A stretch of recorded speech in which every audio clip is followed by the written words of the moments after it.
Sony Pictures has cancelled the planned US release on the 25th of December of the film The Interview, after major cinema chains decided not to screen it. The film is about a fictional plot to kill North Korean leader Kim Jong-un. Hackers have already carried out a cyber attack on Sony and warned the public to stay away from cinemas screening the film. The US government said it was considering a range of options on how to respond to the attack. "We know that criminals and foreign countries regularly seek to gain access to government and private sector networks, both in the United States and elsewhere," a National Security Council statement said, adding that the FBI was leading the investigation. "We take very seriously any attempt to threaten or limit artists' freedom of speech or of expression."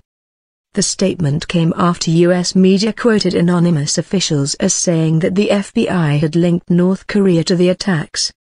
Deeply saddened. Earlier on Wednesday, the New York premiere of The Interview was cancelled. Sony says it understands its partner's decision.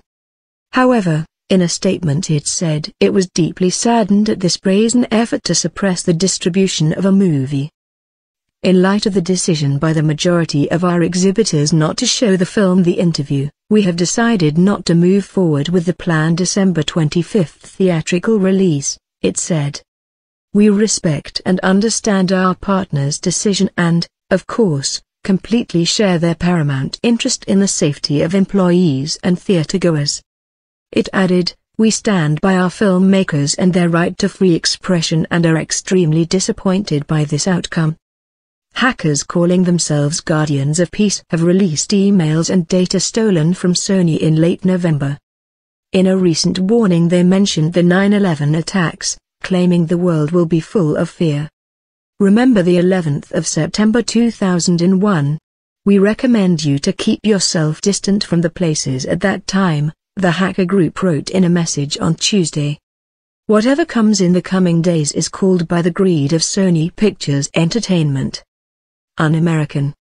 Earlier, Sony had given theaters in the US and Canada the option to bow out of showing The Interview in the wake of the threats.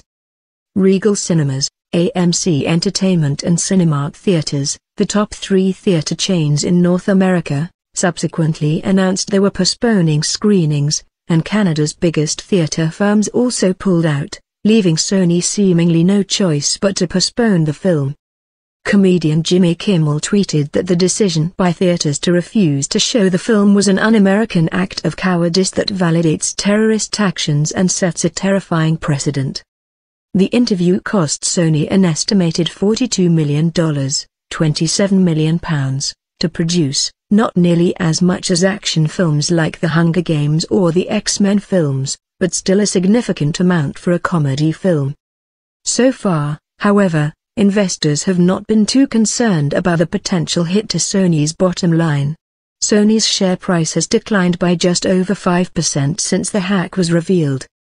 An effort by activist shareholder Daniel Loeb to get Sony to spin off its entertainment arm was thwarted in 2013, but the hacking revelations and their subsequent hit to Sony's reputation could renew calls to reconsider the structure of the firm.